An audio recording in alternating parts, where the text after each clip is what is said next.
Padre, la oportunidad que nos das de acercarnos a este lugar para adorarte, pero también queremos que tú nos hables.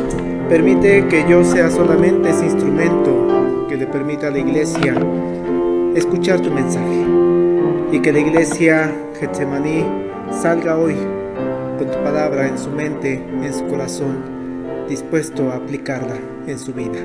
Gracias, Dios, en el nombre de Jesús. Amén. Bueno, en sus lugares, hermanos.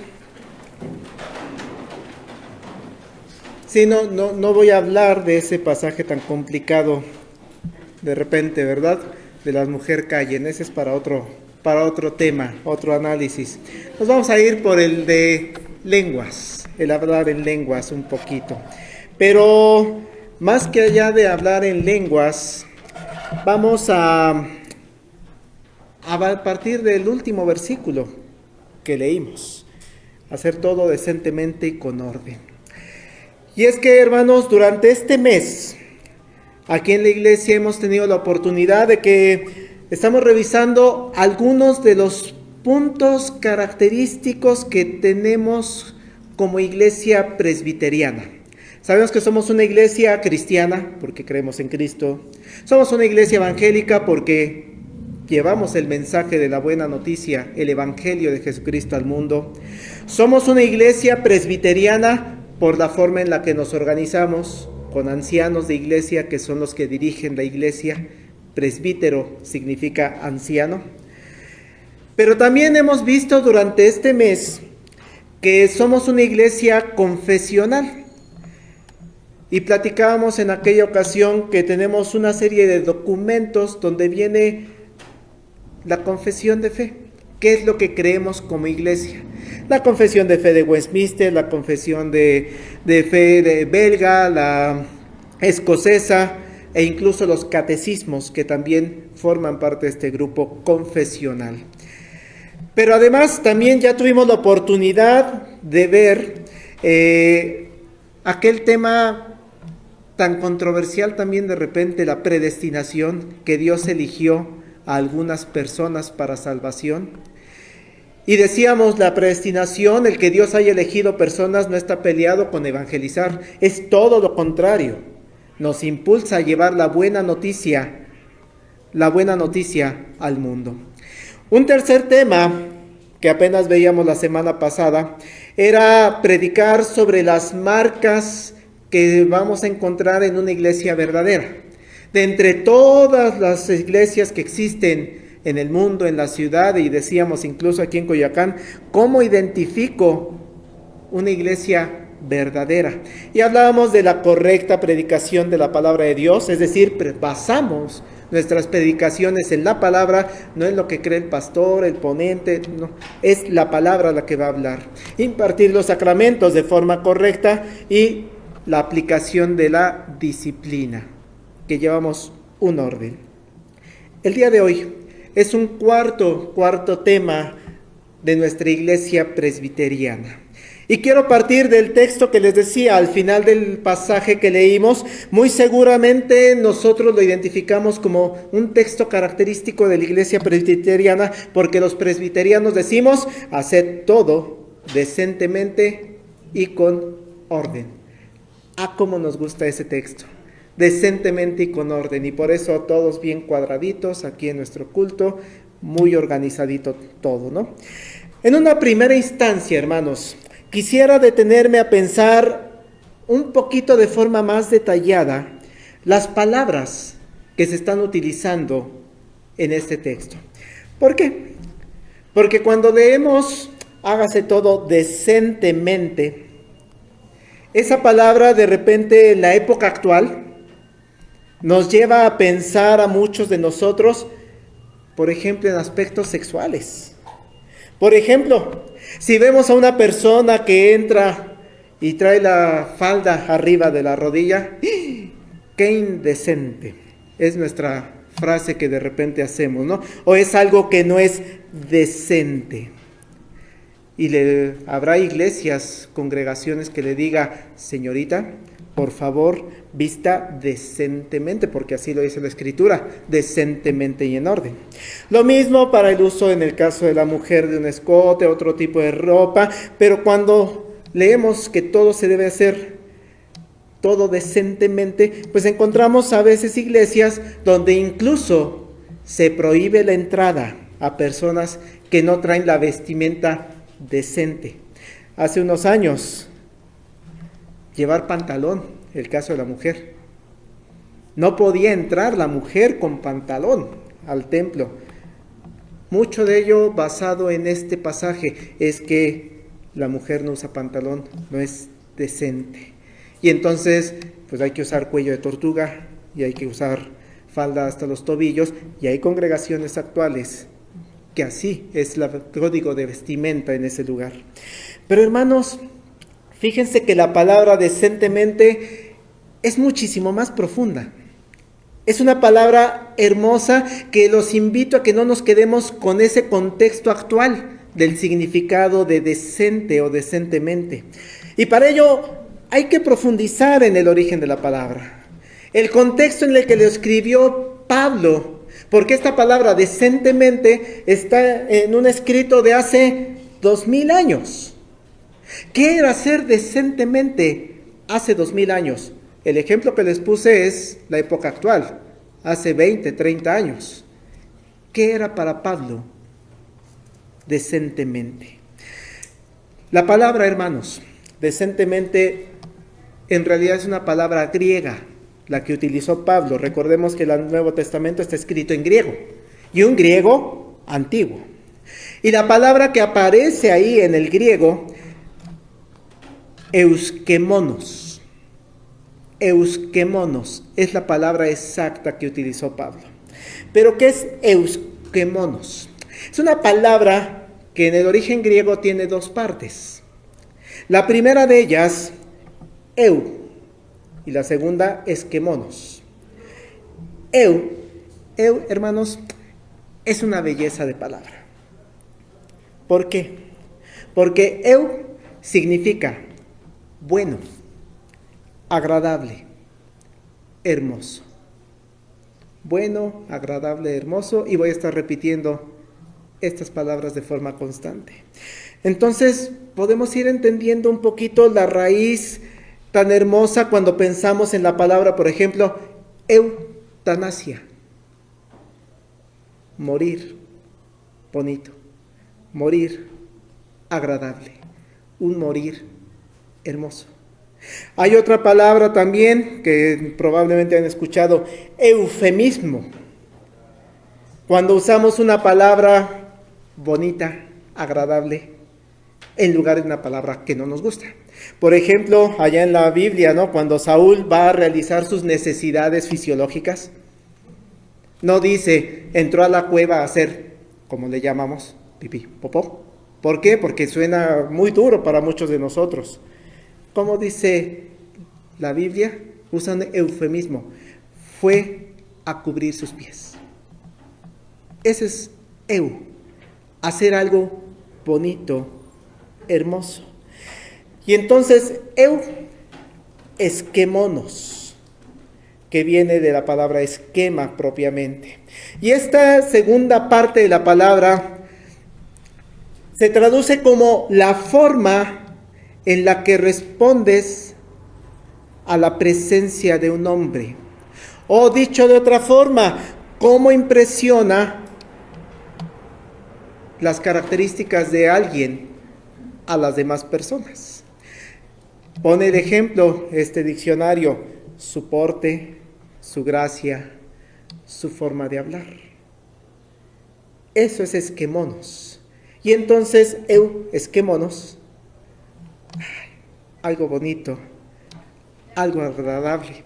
Así que en ese sentido podemos entender lo que Pablo se está refiriendo en esta hermosa palabra. Dice decentemente, lo que se traduce actualmente como decentemente es la presencia ya sea de un hombre o de una congregación cuando lo ves. ¿Cómo va a ser ese primer impacto que tiene con una persona que ve a una persona o a una congregación? Que sea bonito, que sea agradable, que sea decentemente. Esa es la traducción. Por eso, cuando leemos todo se haga decentemente, también es como que estuviéramos pensando, todo se haga de forma agradable, todo se haga de forma hermosa, todo se haga de forma buena, cuando los demás lo vean. Cuando haya personas que se reúnen en nuestra comunidad y que volteen y digan, qué bonito, qué agradable, qué hermoso cuando dice entonces, pero hágase todo decentemente. Es lo que le dice Pablo a la iglesia en Corinto.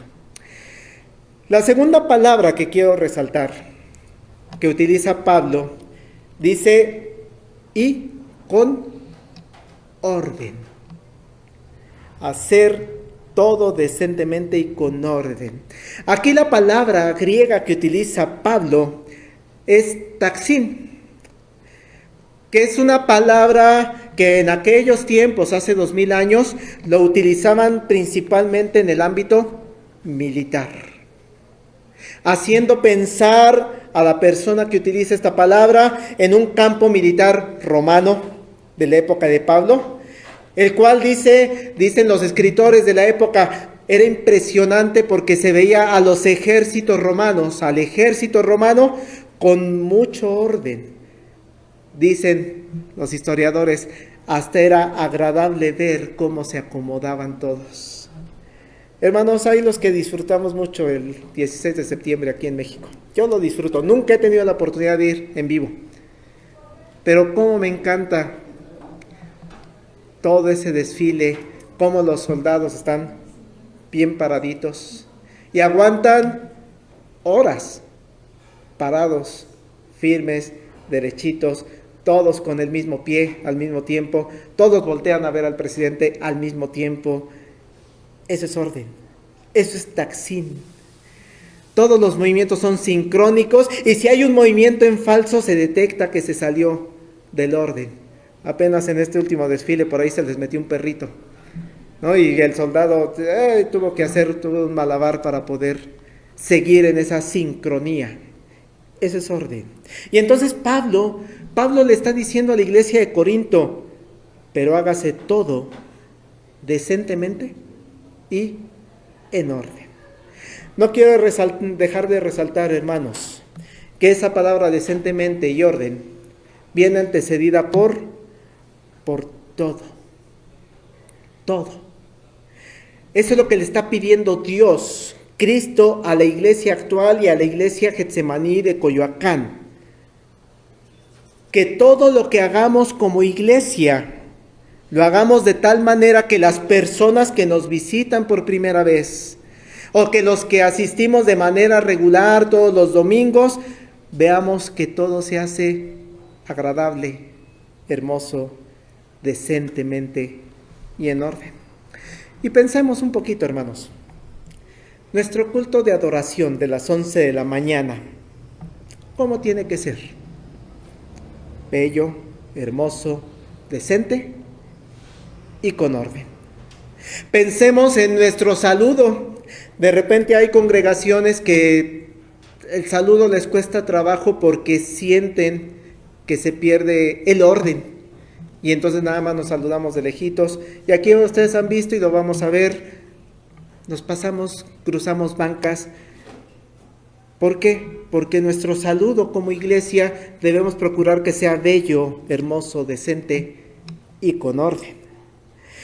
Lo mismo pasa, hermanos, cuando leemos la Biblia en conjunto, o cuando ofrendamos, o cuando cantamos juntos, hermanos. Por eso, ya va llegando nuestra hermana Oli de la clase de música. Hermana Oli, ¿cuántas veces ensayamos un canto que vamos a entonar hasta diciembre?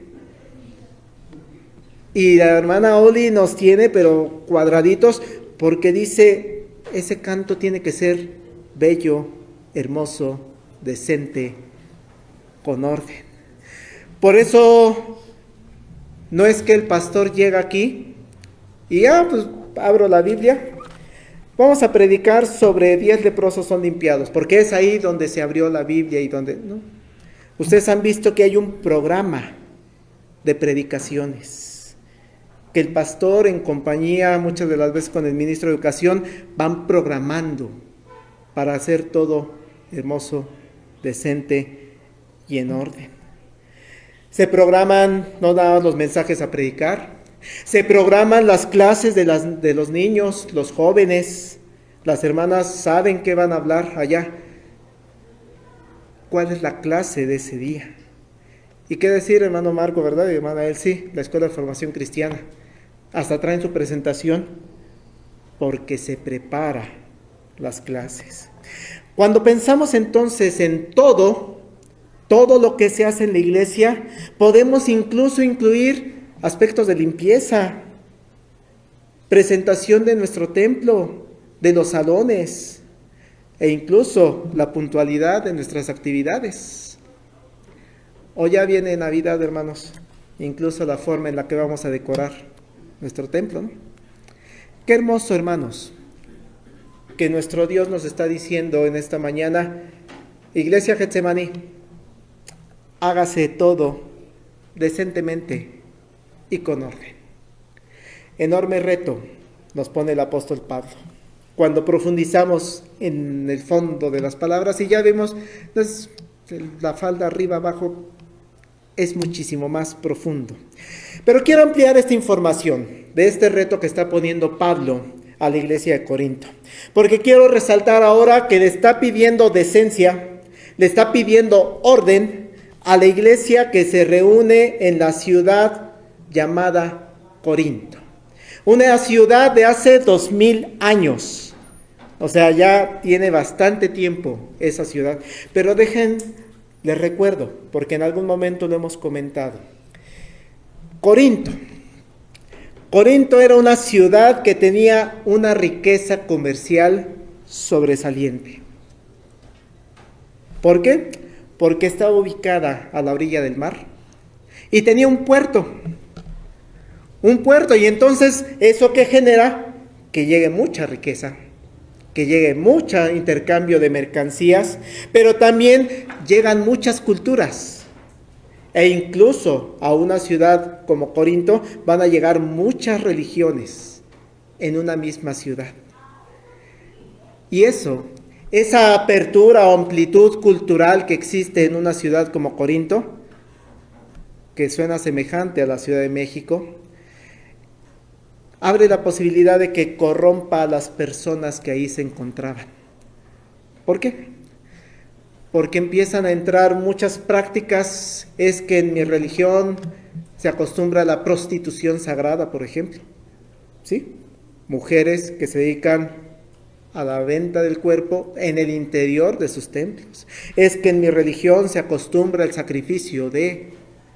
Empieza a haber toda una serie de situaciones que pueden corromper a las personas. Y qué difícil, hermanos, porque incluso en la época de Pablo existía la palabra corintiarse.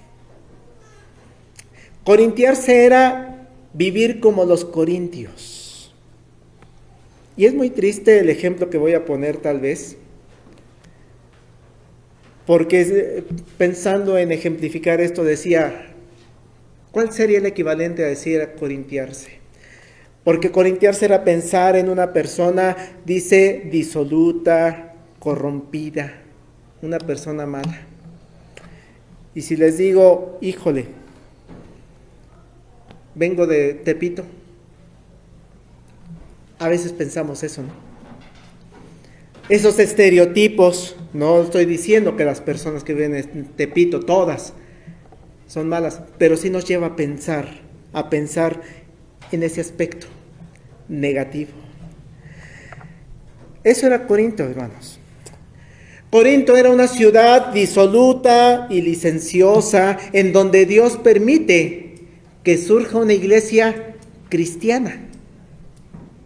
En medio de esa corrupción y variedad de religiones, de cultura, de venta, de riqueza, Dios permite que en Corinto surja una iglesia cristiana a la que le dice, pero tú vas a hacer las cosas decentemente y con orden. Es decir, la iglesia, hermanos, debe ser diferente. Debe ser un lugar en el que las personas que están alrededor observan que se hacen las cosas de una forma especial, diferente. Que en ese lugar se siguen los mandatos de Dios. Que en ese lugar todo lo que se hace afuera, dicen los cristianos, aquí no entra. Porque aquí lo que vamos a hacer es todo para Dios y lo vamos a hacer de una forma bella, hermosa y con orden. Los riesgos, hermanos, que tiene una iglesia así, una iglesia en Corinto, rodeada de un ambiente en este contexto disoluto, son muy altos, riesgos severos. Seguramente la influencia externa es fuerte para los que integran esa iglesia. Hay ideas de otras religiones que hacen otras religiones y que quieren entrar a la iglesia cristiana. Por eso la invitación que le hace después a Timoteo, por ejemplo, ¿no? De cuídate que no entren fábulas, ideas extrañas a la iglesia. La iglesia debe mantenerse decente y con orden a pesar de las influencias externas. Recordemos, hermanos, que Pablo en otras cartas hace referencia a ese temor que él tenía. Va a haber riesgos para la iglesia. Van a introducir problemas, ideas que no son de Dios, no son de Cristo.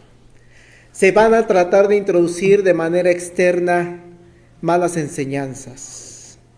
Pero tú sigue lo que la Sagrada Biblia, la Sagrada Palabra, enseña. ¿Qué pasó con Corinto, hermanos? Lamentablemente, o gracias a Dios, porque deja testimonio, gracias a Dios, Corinto cayó en muchas de estas tentaciones. Cayó en errores. Cayó en situaciones que esas influencias externas de es que en tal parte ocurren este tipo de fenómenos, ¿por qué no lo metes a tu iglesia? Sí cayó.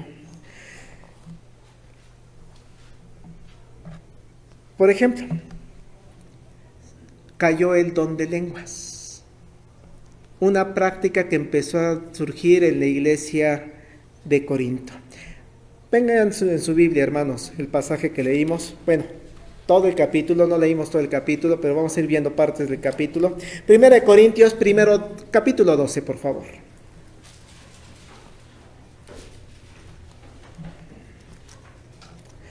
Primero en este capítulo 12 les dice Pablo a los corintios, sí es cierto, existe el don de lenguas. Vean el verso 4 en adelante. Ahora bien, hay diversidad de dones, pero el Espíritu es el mismo. Y hay diversidad de ministerios, pero el Señor es el mismo. Hay diversidad de operaciones, pero Dios que hace todas las cosas en todos, es el mismo. Pero a cada uno le es dada la manifestación del Espíritu para provecho. Porque a este es dada por el Espíritu palabra de sabiduría, a otro palabra de ciencia, según el mismo Espíritu, a otro la fe por el mismo Espíritu, a otro dones de sanidad por el mismo Espíritu, a otro hacer milagros, a otro profecía, a otro discernimiento de espíritus, a otro diversos géneros de lenguas, y a otro interpretación de lenguas. Pero todas estas cosas las hace uno y el mismo Espíritu, repartiendo a cada uno en particular como Él quiere. Hermanos, es de resaltar entonces que Pablo se enteró que en la iglesia de Corinto se está hablando en lenguas. Y entonces a la hora de hacer un análisis del hablar en lenguas, le está diciendo en este primer capítulo, sí, sí existe. Sí existe, ahí lo dice tácitamente, ¿no? A otros, diversos géneros de lenguas. Sí existe, pero, les dice Pablo, no todos lo tienen. Sino que es el Espíritu Santo el que va a repartir, no nada más el don de lenguas, diversos dones como Él quiere. De ahí la importancia del verso 11 que leímos. Todas estas cosas las hace uno y el mismo Espíritu, repartiendo a cada uno en particular como Él quiere. Esto porque de repente hay iglesias actuales que nos dicen, para demostrar que eres creyente en Dios, tienes forzosamente que hablar en lenguas. Espérate, repartiendo a cada uno en particular como Él quiere. Pero después, hermanos, Pablo hace una segunda aclaración. Porque pareciera que el don de lenguas es central, es el más importante para la iglesia de Corinto. Y entonces les dice, espérense Corintios. Sí, ya me enteré que tienen ustedes el don de lenguas y que lo están explotando mucho. Versos 18 al 23 del capítulo 12. Mas ahora, Dios ha colocado los miembros, cada uno de ellos, en el cuerpo como Él quiso. Porque si todos fueran un solo miembro, ¿dónde estaría el cuerpo? Pero ahora son muchos los miembros, pero el cuerpo es uno solo. Ni el ojo puede decir a la mano, no te necesito, ni tampoco la cabeza a los pies, no tengo necesidad de vosotros. Antes bien, los miembros del cuerpo que parecen más débiles son los más necesarios, y aquellos del cuerpo que nos parecen menos dignos, a estos vestimos más dignamente, y los que nosotros son menos decorosos se tratan con más decoro. ¿Cuál don tienes? No, es que yo tengo el don de lenguas. Espérense, Corintios, no es el más importante, no es el central, porque todos formamos un solo cuerpo y el Espíritu lo dio a cada quien de acuerdo a su voluntad, y no hay uno más importante que el otro.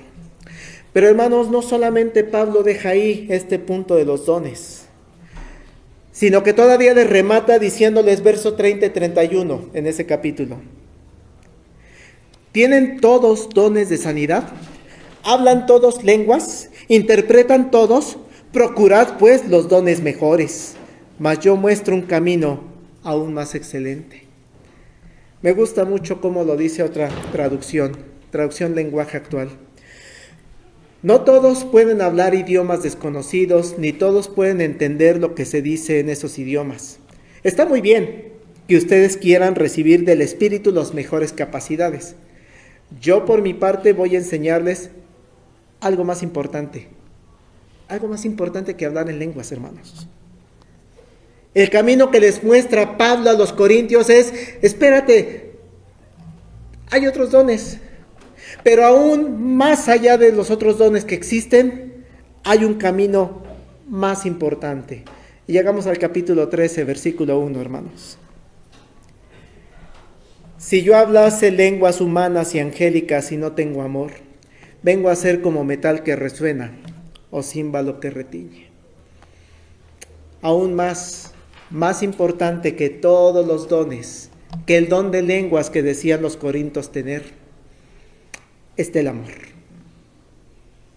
Si no tengo amor, podrás hablar todo lo que quieras, en los idiomas que tú quieras, en esas lenguas angélicas, en lenguas extrañas. Sin amor, nada soy. Así, hermanos, el apóstol Pablo va a ir poniendo orden. Va diciendo a la iglesia de Corinto, tienes que hacer las cosas decentemente y en orden. Lo va poniendo a la iglesia de Corinto, pero todavía falta profundizar más.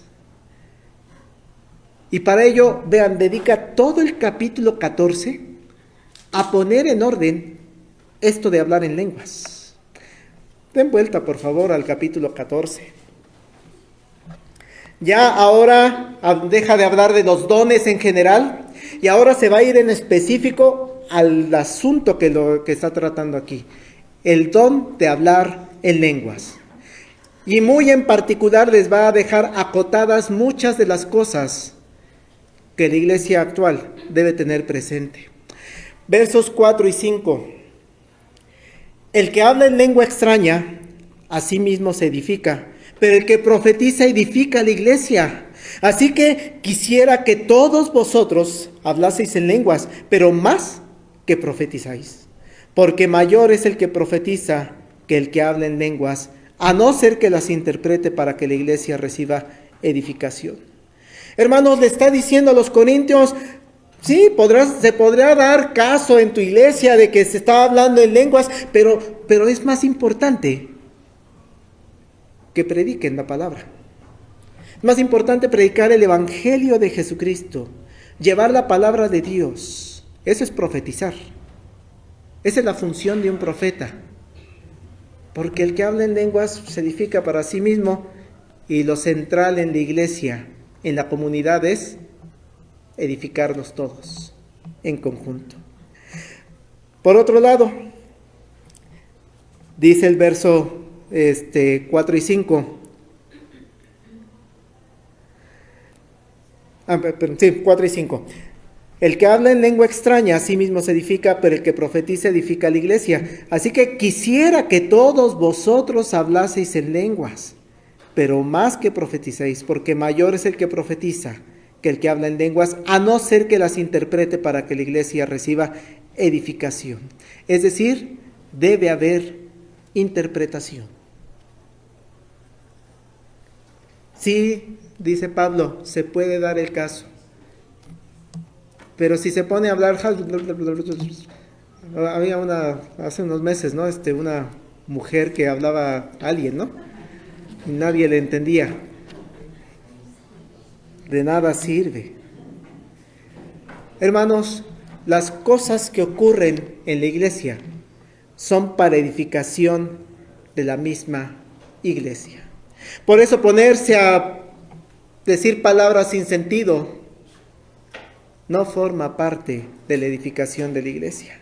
Vean el verso 14 al 17, hermanos. Porque si yo oro en lengua desconocida, mi espíritu ora, pero mi entendimiento queda sin fruto. ¿Qué pues? Oraré con el espíritu, pero oraré también con el entendimiento. Cantaré con el espíritu, pero cantaré también con el entendimiento. Porque si bendices solo con el espíritu, el que ocupa el lugar de simple oyente, ¿cómo dirá el amén a tu acción de gracias? No sabe lo que has dicho, porque tú a la verdad bien das gracias, pero el otro no es edificado. De repente en nuestros cultos, hermanos, se da que uno está hablando, está predicando, o estamos cantando y por ahí algún hermano, alguna hermana, amén, porque va siguiendo la liga de todo lo que estamos diciendo. Y entonces dice Pablo, si hablas en lenguas, ¿cómo alguien te va a decir amén? ¿Amén a qué? ¿Amén a qué? No, realmente Pablo está poniendo en orden esto de hablar en lenguas. Y dice el verso 26, hermanos. ¿Qué hay pues, hermanos? Cuando reunís, cada uno de vosotros tiene salmo, tiene doctrina, tiene lengua, tiene revelación, tiene interpretación. Hágase todo para edificación. Ese es el centro de nuestra adoración comunitaria. Edificarnos unos a otros. Pero aún Pablo, pensando en la iglesia de Corinto, que estaba muy fuerte ese asunto de hablar en lenguas, sigue poniendo orden. Regresamos al verso 23, por favor. Si pues toda la iglesia se reúne en un solo lugar y todos hablan en lenguas y entran indoctos o incrédulos, ¿no dirán que están locos? Pero si todos profetizan y entra algún incrédulo o indocto, por todos es convencido, por todos es juzgado. Lo oculto de su corazón se hace manifiesto y así, postrándose sobre el rostro, adorará a Dios, declarando que verdaderamente Dios está entre vosotros. No, es muy vago mi recuerdo, pero por ahí creo que una persona en alguna ocasión nos comentaba que entró a una iglesia carismática o pentecostal, donde empiezan a hablar en lenguas y decía esa persona, empezaron a agitar las sillas y a moverse y terminó espantada. Le dio miedo. Errores, porque entrar a una iglesia cristiana, lo dice Pablo, es la predicación. Con la predicación va a ser impactada esta persona. Y va a terminar diciendo, verdaderamente Dios está entre vosotros. No, no es así. Es a través de la predicación que se da esa manifestación de Dios.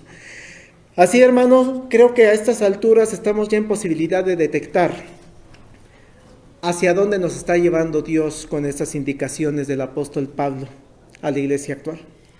Porque sabemos que hay iglesias actuales, de las llamadas carismáticas o de las llamadas asambleas de Dios y cosas de pare de sufrir, y hasta videos, ¿no? Donde pareciera que el pastor llega y lanza poderes hacia las demás personas, y donde exigen que haya una manifestación de la llenura del Espíritu Santo a través del hablar en lenguas. Tal vez algunos de nosotros incluso hemos estado en algún lugar así. Pero hermanos, tal vez lo que le falta a esa iglesia es leer el capítulo 14 de 1 Corintios. Tal vez, si lo leen, se van a dar cuenta, irán entendiendo que lo que se debe hacer en la iglesia debe ser decentemente y con orden. Sigue diciendo Pablo, versos 27 al 28. Si habla alguno en lengua extraña, sea esto por 2 o a lo más 3 y por turno, y uno interprete. Y si no hay intérprete, calle en la iglesia, hable para sí mismo y para Dios. En la iglesia de Corinto, hermano, entonces se daba el fenómeno de hablar en lenguas, pero todavía les dice Pablo, ok, ¿vas a hablar en lenguas? Mira, por turno. Y lo principal, que se interprete. Que alguien diga lo que estás diciendo, porque si no, no edifica la iglesia. Y si no va a haber quien te interprete, mejor cállate. Esto con respecto a hablar en lenguas, hermanos. No quiero dejar de mencionar tampoco que nosotros como iglesia reformada, iglesia presbiteriana, nosotros somos de la doctrina cesacionista. Es decir, que estos dones espirituales extraordinarios, como hablar en lenguas o también el don de la sanidad, ya a través de milagros, ya cesaron. Por eso somos cesacionistas, ya cesaron. Para el caso del don de lenguas, es un fenómeno que ya cesó. ¿Por qué? Porque se requirió en la época de los apóstoles. El hacer milagros y el hablar en lenguas, allá en Hechos 2, cuando el Pentecostés, que hablaban lenguas, pero la gente los entendía, eran idiomas de otras regiones. Era necesario en ese momento. Pero una vez que tenemos ya la Sagrada Escritura, que es la máxima autoridad del creyente, ya no necesitas que muestres tu poder sanando personas, que muestres tu poder hablando en lenguas. La Sagrada Escritura es lo que te da el poder para poder predicar el Evangelio y que las demás personas te escuchen. Por eso la iglesia presbiteriana decimos, no, hablar en lenguas ya no es necesario, ya no se requiere. Así, hermanos, Pablo le está escribiendo a la ciudad de Corinto, donde se está dando este fenómeno de hablar en lenguas, les hace las correcciones necesarias, y entonces qué hermoso, ¿verdad, hermanos? Cuando llega a la parte final y les dice, así que, hermanos, procurad profetizar y no impidáis el hablar en lenguas, pero hágase todo decentemente y con orden. Es un mensaje hermanos, para la iglesia actual. Hermanos de Getsemaní, sigamos haciendo las cosas, todas las cosas que venimos haciendo y todavía más, hermanos, decentemente y con orden. A los corintios no solamente les corrigió este don de lenguas. Si ustedes leen las cartas, y mucho esta primera carta a los corintios, van a ver, miren, por ejemplo, así una revisión rápida. Los que tienen subtítulos en sus Biblias, ¿no? Capítulo 11. ¿De qué los corrige? Atavío de las mujeres. Y por ahí del verso 17, ¿de qué los corrige? Corrige abusos en la Santa Cena. Vamos al 10. ¿De qué los corrige ahí en el 10? Idolatría. Versículo, capítulo, vamos hasta el 8. ¿Cómo dice el título? Sacrificar a los ídolos. Sí, ¿cómo no? ¿Cómo es que se le ofrecieron a un ídolo? Sí, ¿cómo no lo puedo comer? Ahí te va tu corrección. Hacer todo decentemente y con orden. Capítulo 7. Hasta las parejas tiene que corregir Pablo. Porque en verdad pensemos en esa iglesia de Corinto, hermanos. Está siendo muy influenciada por el ambiente en el que se encuentra. Y Pablo está preocupado por Corinto, por la iglesia. Y entonces hay que corregir. Hagan todo decentemente y con orden. Capítulo 6, ¿en qué los corrige? Los incrédulos, ¿cómo los vas a juzgar? Capítulo 5 es tremendo, hermanos. ¿Cómo dice el título? Vean nada más cómo comienza. De cierto se oye que hay entre vosotros fornicación, y tal fornicación cual ni aún se nombra entre los gentiles, tanto que alguno tiene la mujer de su padre. Había fallas. Cada uno de estos temas, hermanos, que el apóstol Pablo le va diciendo a los corintios, los va desarrollando el apóstol porque lo que busca es que la iglesia haga todo decentemente y con orden. Creo que podemos entender, hermanos, esa profundidad de la palabra euesquemonos. Es lo que nos busca nuestro Dios que tengamos. En verdad, una iglesia bonita, agradable, buena. Y podemos entender la profundidad de esa palabra taxis, orden. Así que es la invitación que nos hace esta tarde y con eso termino, hermanos. Dios a la iglesia actual. Vamos a pedir a Dios que nos guíe, para que seamos una iglesia donde todo lo que hagamos sea hermoso, bueno, agradable y que todo lo que hacemos lo hagamos con orden. ¿Para qué? Para edificar a la iglesia, a la misma iglesia, para que la gente que nos rodea, para la gente que no conoce del Evangelio de Jesucristo, cuando entra a este templo diga, es diferente. Para que conozcan el Evangelio de Jesucristo y que las personas que formamos parte de esta comunidad de creyentes nos edifiquemos unos a otros. Oremos a nuestro Dios para que cada uno de nosotros pongamos nuestro granito de arena en esa decentemente y en orden invitación que nos hace nuestro